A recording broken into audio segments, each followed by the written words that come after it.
Money FM 89.3, the best of Saturday mornings. International News Review. Welcome back to the International News Review. Steve Oken joining us from New York City. And the world is a little bit upside down today, Steve, with the tariffs now kind of settling in on everyone's brains. The markets, of course, are drastically down. The Dow down 9%, the NASDAQ 11%, the S&P 10% down, and markets across Asia broadly down as well. This is kind of what we thought it would be, isn't it, Steve?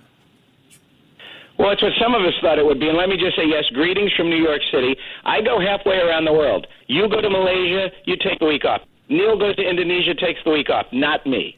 I'm here. Until next week when you're taking the week off. Yeah, you're literally taking the week off next week, Steve. Kind of. Which we will remind everybody of next week. That counts. It's this week that counts. All right. And look, as Glenn, as you said, my mantra has been, since November or earlier of last year, believe Donald Trump.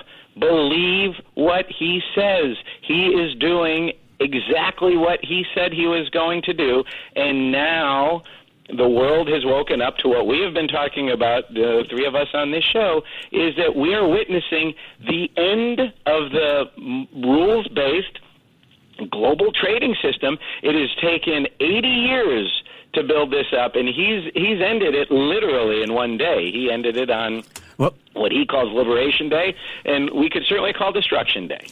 On the New World Order, I thought it was very interesting that the Singapore Prime Minister Lawrence Wong got out in front of this very early on, released a 5-minute video across all social media platforms last night, essentially saying Singapore must be clear-eyed about the dangers ahead as global institutions get weaker. What did you make of Prime Minister Wong's speech? Well, number one, he's exactly right. I wouldn't say he got out in front of it. It was after Trump made the announcement that Singapore recognizes that what happened is what exactly it hoped it wouldn't happen. When you are a trading nation, a small nation, an extremely small nation like Singapore, you have to have rules. You have to have a system in place that recognizes the sovereignty that every country has, that you have to have a system where everybody is treated equally. And now that system does not exist anymore, that is a realization that the world has changed. Singapore has got to figure out what is its place in the new world, because it is different for a country like Singapore when it is, every nation by itself, which is where Donald Trump wants to go, versus a collective, and everybody is going to have to be walking through what that means, no more so than a country like Singapore, which is prepared for it. But you can be prepared, but it doesn't mean you're going to have the same level of success without really changing how you do things. Steve, tell me your view on it. I was shocked in 20 years of living in Singapore. I have never seen a public government statement this strongly worded to sort of clap back at the U.S. For decades, Lawrence Wong said in his video yesterday, and I encourage everybody to watch this online, for decades the U.S. was the bedrock for the free market economies of the world. It championed free trade, led efforts to build a multilateral trading system anchored by clear rules and norms where countries could achieve win-win benefits, et cetera, and then, clearly making the case that the U.S. is gone to new territory on this. You've been in Singapore for decades as well. Were you surprised at just how clear his voice was on this topic? Just to jump in, the line he added after that, Glenn, was what the U.S. is doing now is not reform. Yeah. He was very clear about that, Steve. Now, I'll tell you, I wasn't surprised, and in part because this was foreshadowed when, the defense minister, about a month ago or so, Defense Minister Ong said about a month or so ago that Donald Trump was nothing but a landlord seeking rent. that showed you that the Singapore government was extremely clear-eyed. They knew what Donald Trump was doing. To have the defense minister, remember he said this at Munich, we talked about it on the show, that foreshadowed this address. So I agree with you, it's unprecedented. But to me, it was not surprising because Singapore, they know geopolitics as well as anybody. They have to. And this was as clear-eyed a statement as you'll see. And I highly commend, as you just did, watch this. It's all over the place. I mean, you Google Lawrence Wong and you'll see it. And I got to say, I agreed with literally every word in there of his analysis of what Donald Trump is doing, what it means to Singapore, and what it means globally. And I'll tell you, I was also shocked in a way. Now, I wasn't surprised by what Prime Minister Wong said. I was a bit surprised by what Prime Minister, Anwar Ibrahim put on LinkedIn, where he said that ASEAN has to come together and foster consensus and work to work collectively to coordinate a response to these reciprocal tariffs. Now, ASEAN has never done anything in history when it comes to geopolitics. And if Donald Trump can bring ASEAN together and make ASEAN a force in geopolitics, that will be historic. That is saying something. I was more surprised by Prime Minister Ibrahim. But that is the key point, though, Steve, isn't it? He's bringing ASEAN together. He's reunited Europe in ways we haven't seen since before Brexit. He's essentially uniting the world against him. But to use the Trump argument, it'll be they'll come round, they'll bend the knee, see what Vietnam is doing, they'll come around. I was looking at Eric Trump's tweet, I wouldn't want to be the last country that tries to negotiate a trade deal with Donald Trump. The first to negotiate will win. The last will absolutely lose. So there's still a sense, Steve, that the rest of the world will bend. But is Lawrence Wong setting a precedent? No, they will not bend to Trump on this.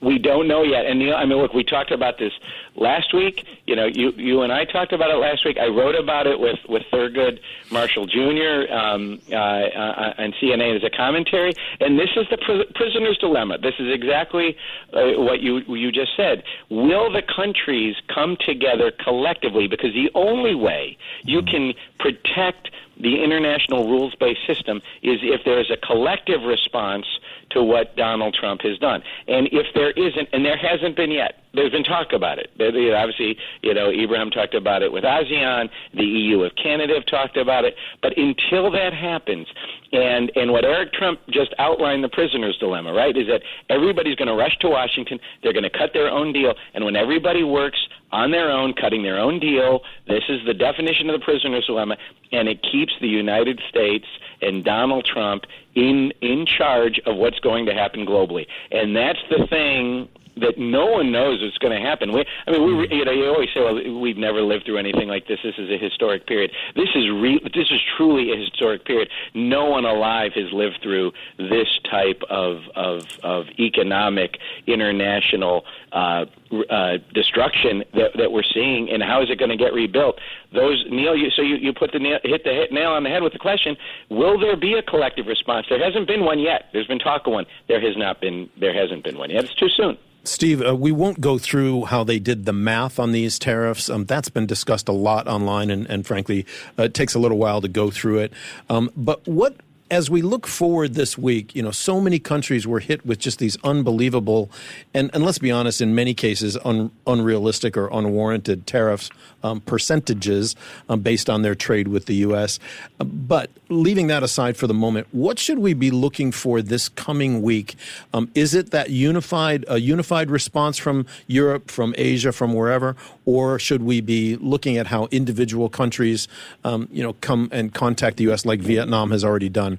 What will be the trend line, do you think, in this coming week? or retaliation. Well, I think more importantly than what retaliatory. governments are going to be doing is what is the business community going to do in the U.S.? What are the markets going to do in the U.S.? What are the Republicans going to do in the U.S.? Is the market going to hold as a guardrail against this lunacy? I mean, it's lunacy, what Donald Trump has done. This doesn't make any sense. Will the market hold as a guardrail? That is much more important as to what's going to happen versus whether Vietnam is going to be able to cut a deal, and Vietnam says, oh, we're going to bring our tariffs down to zero, therefore we're going to do this on a one-off basis. That's not going to change things. What does the market do? Is the market go down? Does Donald Trump have to find some face-saving way, and it's going to be very hard, but he'll do it, I'm sure he will, to walk back these tariffs to protect the U.S. market. It's the market. That's what counts right now, not anything collectively. That'll take too long. Yeah. Okay. Let's move on. There's lots of news happening around the world. Let's talk about TikTok. It was supposed to have found a buyer in the U.S. by today. Now, apparently that deal has been put on hold after China has indicated that it would reject it over tariffs. And this is all a very complicated mishmash of stories coming together here. But what do we know right now about the TikTok sale or potential sale? Well, Donald Trump is acting again as an emperor. He has no legal authority to extend the deadline. He didn't have a legal authority to put in this initial deadline. The Congress passed a law, said TikTok, it violates the national security of the United States because ByteDance, which is controlled by the Chinese government, answers to the Communist Party. They control the algorithm. Therefore, you have to have a divestiture of ByteDance by a date certain. Donald Trump unilaterally and extra legally, he didn't have the authority to do it. He extended the date. They seem to have been coming. Well, you read in the newspaper, but who knows? Whether there was going to be a deal in which ByteDance would have divested down to 20% that Donald Trump would have signed off on.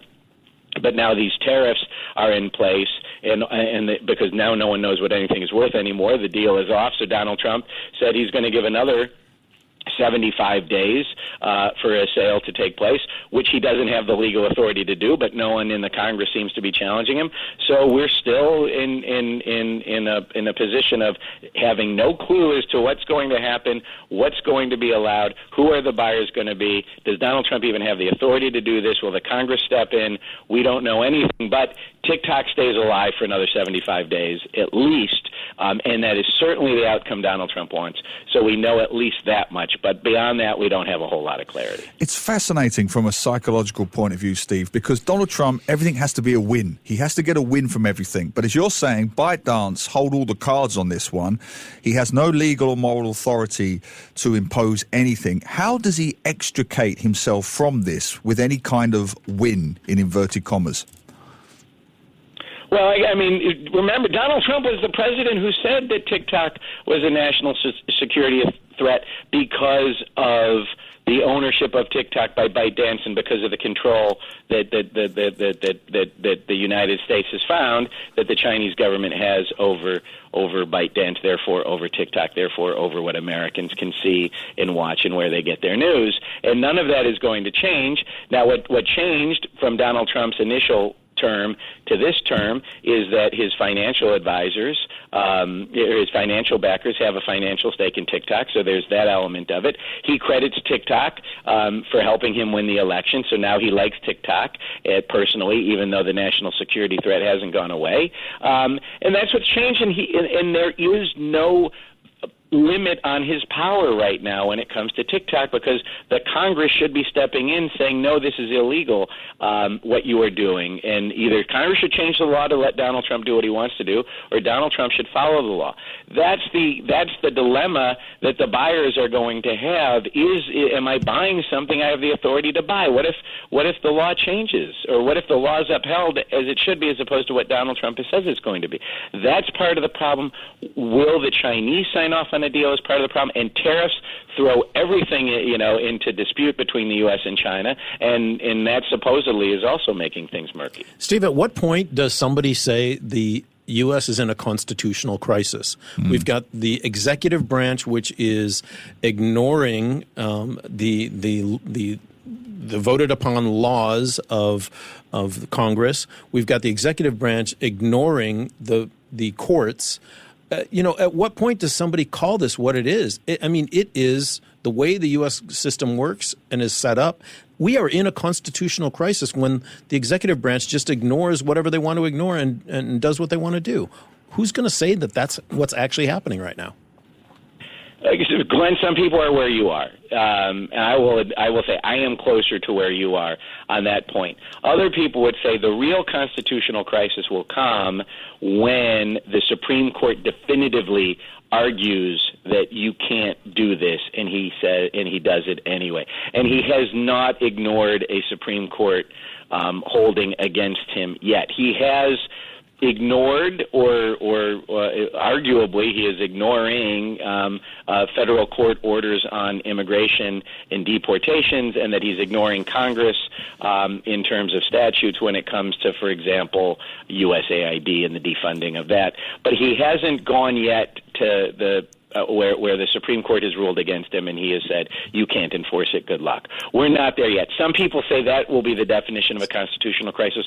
Other people are where you are, which is he's ignoring statutes, he's ignoring, federal court, maybe not the Supreme Court, and we are there.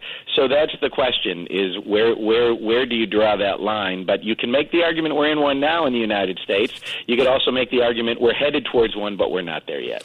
All right, Steve, let's move on back to Asia. South Korea is going to be headed into a presidential election within 60 days. President Yoon Suk-yeol's impeachment is being upheld by the Constitutional Court. That happened yesterday. Now, according to the Constitution, a new president has to be elected within this time limit after the impeachment is confirmed. A very turbulent time in South Korean politics, but with a lot of regional implications, not only for business, but obviously security. Where do we stand on this ongoing drama in South Korea? Well, I think the one drama is over now, and that is that there is the former president is not going to be president. The question is going to be how, and no question, I would hope that the South Korean election is going to hinge on who is best to deal with Donald Trump. Like the Canadian election should hinge on who is best to deal with Donald Trump. Is it Carney, or is it going to be the Conservative Party? So I think that's the question: is how is all of this going to impact the South Korean election? Who's going to win? Are we going to see somebody who's going to say we have to stand up to Trump? Is it going to be somebody who's going to say we have to cut a deal with Trump? Is it somebody who's going to say we can't trust the United States anymore, which is basically what Prime Minister Wong, and he has a very good reason to say that, said here?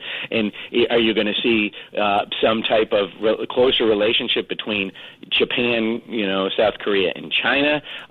What is this going to mean? So huge implications. Too soon, because the election was just called. But it'll be fascinating to watch over the next 60 days how this impacts how Trump impacts that election, and then what that means for Asia. So huge issue to put on the radar screen. It's fascinating, Steve, because we get critics of our show that say we're always Trump, Trump, Trump. But I've just looked at the headline now at Reuters. In leaderless South Korea, Trump's tariffs will overshadow snap election. His fingerprints are everywhere, Steve. You've got the tariffs in South Korea, you've got the presidential stuff, but it's Trump, Trump, Trump. What are your business people saying? Put on your APAC advisor's hat. What are they saying about South Korea right now? No, it's the same thing for everybody.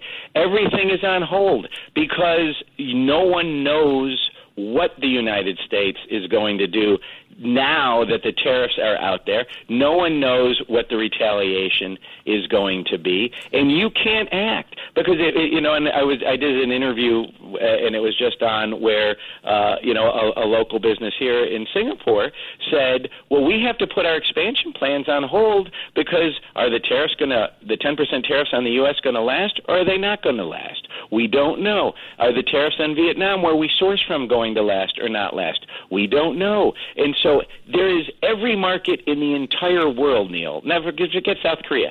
Literally every market in the entire world is nothing but uncertainty in volatility. You have no clue that what Donald Trump did today is going to last for a day, a week, a month, or a decade, and therefore you have to wait and see what is going to happen. So, look, I had a call this morning with a private equity fund, and they said we've got investments all over Southeast Asia. What does it mean for us? Well, good luck. Good luck is what it means. And let's come up with a roadmap. But you can't act on it right now. You'd be crazy to act on it because you just don't know what's going to happen. That applies across the entire world, and in some ways much more so in Southeast Asia, because Southeast Asia has to worry about what Xi Jinping is going to do.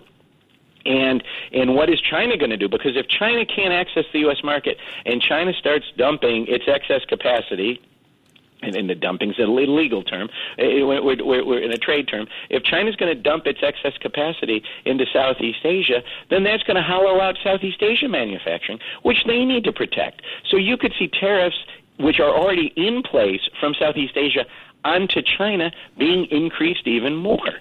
And so it's just so much uncertainty and volatility. And that's the question, is ASEAN actually going to come together and do something for a change? Because it hasn't. And it collectively, ASEAN can act when it comes to international trade. It really has never done so. The countries do. But that's what you have to wait and see. So, Neil, everywhere it's just uncertainty and volatility, and everybody's taking a pause because you can't invest when you don't know what's going to happen. We're going to end on the lighter side, Steve, and one of the areas that's being really hit hard are the 10% tariff that was levied on the Heard and McDonald Islands. And if you have never heard of the Heard and McDonald Islands, you will soon because of all the penguin memes. Donald Trump put a 10% tariff on those islands, and they are populated by nothing but penguins. So the penguins are up in arms. Great memes all over the internet. And everyone is just posting these hilarious memes about a very serious subject. Do you have a favorite so far?